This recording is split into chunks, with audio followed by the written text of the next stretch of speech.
Me and my girlfriend have never fought, we get along fine. We have been living together for 9 years now, and have been dating for 12 years. We have a healthy sex life, we both have decent jobs that bring in decent money. In the past we talked about marriage a lot and would often joke about what our wedding would be like. Yes, I know how stupidly lame this sounds, however we always agreed we needed to settle down first. We bought a house about 1.5 years ago, and were finally able to settle down. Our work schedules normalized, we were able to remove a huge waste of time from commuting. And we were finally able to take various activities after work, e.g., dancing classes, cooking classes, etc. We were able to finally settle down.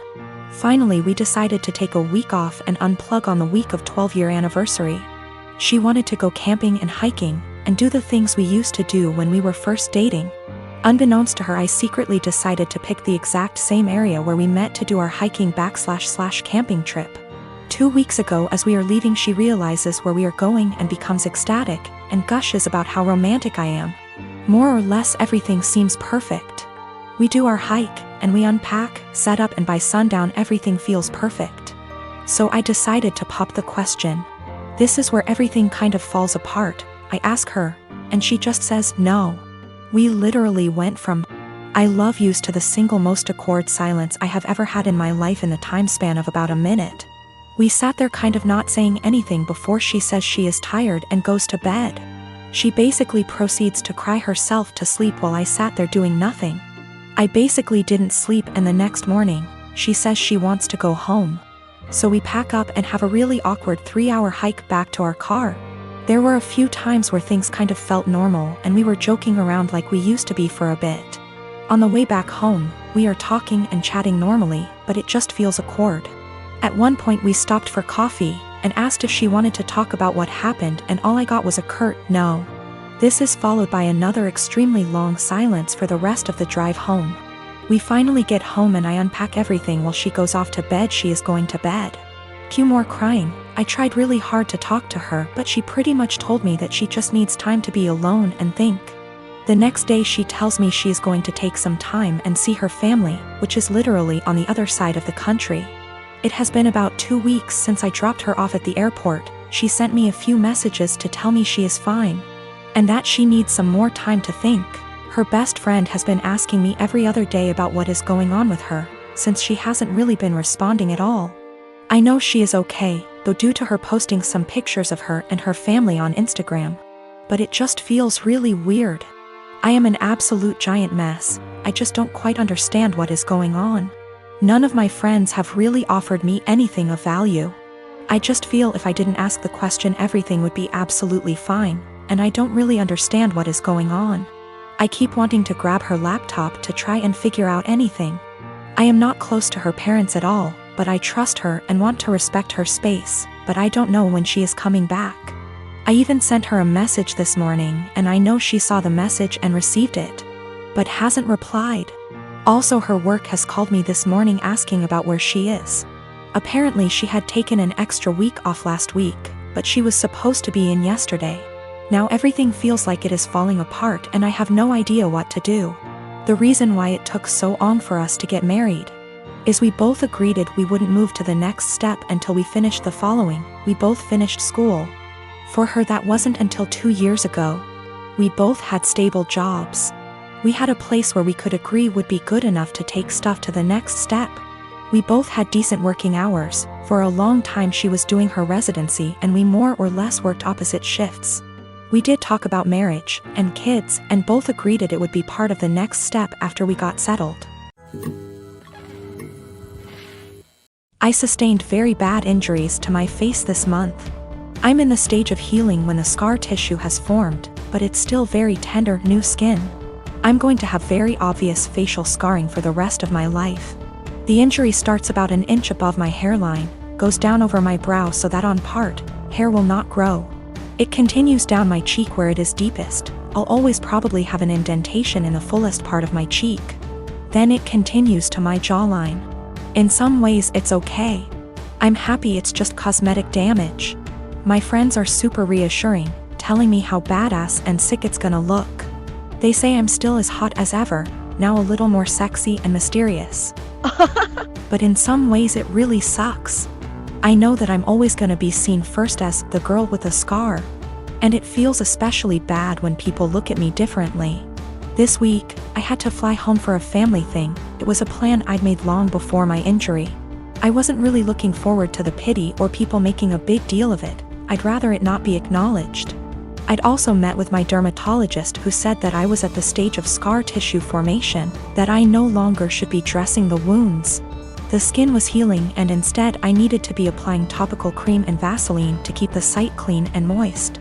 It also looks a bit ugly. The building scar tissue is very red and tender, and with the Vaseline over it, looks slick and shiny. So I get on this flight, I have the window seat and I put on my headphones and drift off to sleep when the plane is still boarding. I wake up to this kid, maybe 4 years old, sat next to me, throwing a tantrum. I didn't catch the first part of it and I honestly couldn't understand what he was yelling about. His father said to me, "Can you cover that injury?" I said that my dermatologist recommends I don't, so no, I don't think I will. He started snapping at me saying, "There is no need to be so rude. That injury is graphic and it's scaring my little one." I said, "This is my face. The only damn face I've got. It sucks being told I'm so ugly I can't show my goddamn face in public." He started to backtrack saying, "Just until it's healed," and I said, "It'll always be with me. Maybe teach some compassion and respect instead of telling a girl half your damn age what you think about her face. That's rude." He actually got up after that and I think went to a stewardess about a seat change because a young couple came to sit next to me on a few minutes instead. I've gotta admit I felt so low that I put on my sunglasses and had a quiet cry for a few minutes. 6 years ago my son Matthew had a daughter with his now ex-wife Josie. I have always thought of Josie as my own daughter, so when they divorced 7 years ago due to my son cheating, I was conflicted and disappointed. Josie wasn't particularly close with any of her family, so my husband and I naturally took them in. Josie was an angel.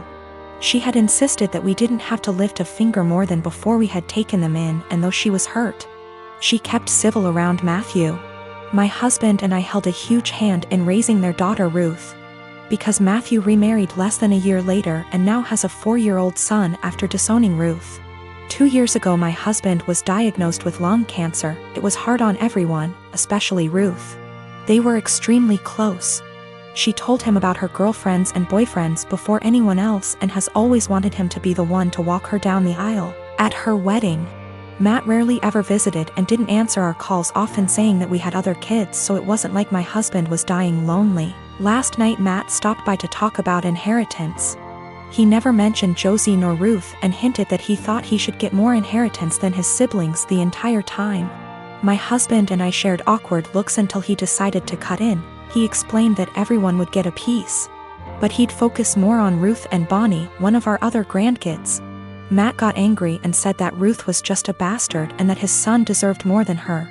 My husband got furious after that and left the room saying that he wouldn't include Matthew at all. Matt yelled back and turned to me saying that Ruth wasn't worth it because she'd just grow up to be a whore like her mother. I told him that I'd rather have her mother as my daughter than him as my son and insisted that he leave. I'm getting phone calls from Matt's wife and family friends saying that my husband and I overreacted, and he was just angry that we were playing favorites. To clear some things up, Josie did not cheat on Matthew. Josie and Matthew met later in college and Josie was known as a party girl. Before that, Ruth isn't the product of an affair, but we are planning on getting a DNA test because what Matthew said has gotten under Ruth's skin. She was at the house when this occurred and overheard it.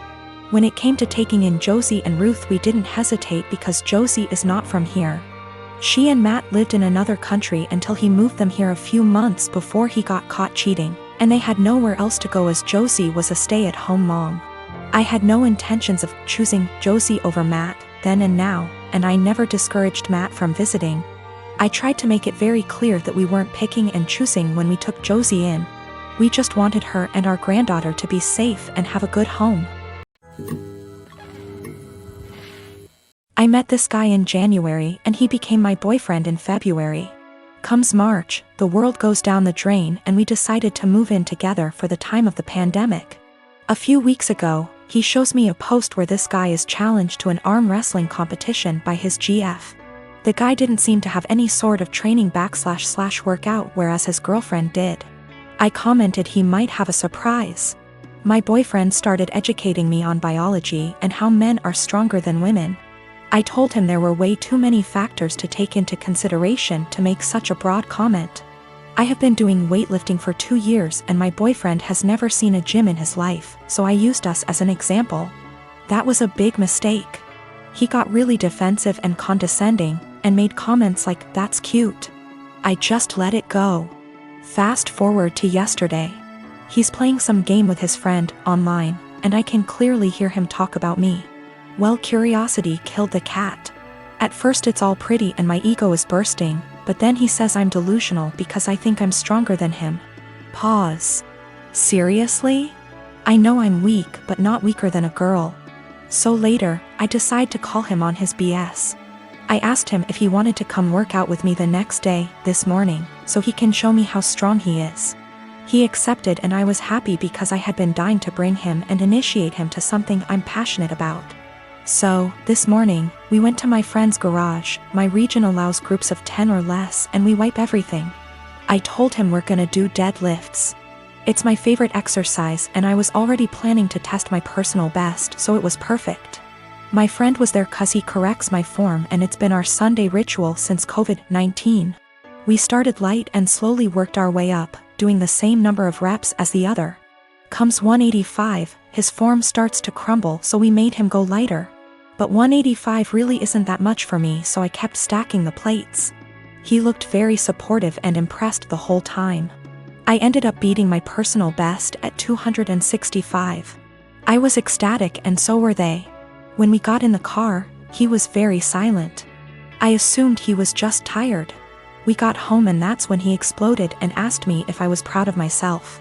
Apparently, I humiliated him in front of my friend. I apologized. I didn't realize he was feeling that way. He got angry and said it really changed the way he saw me, like I'm less of a woman now.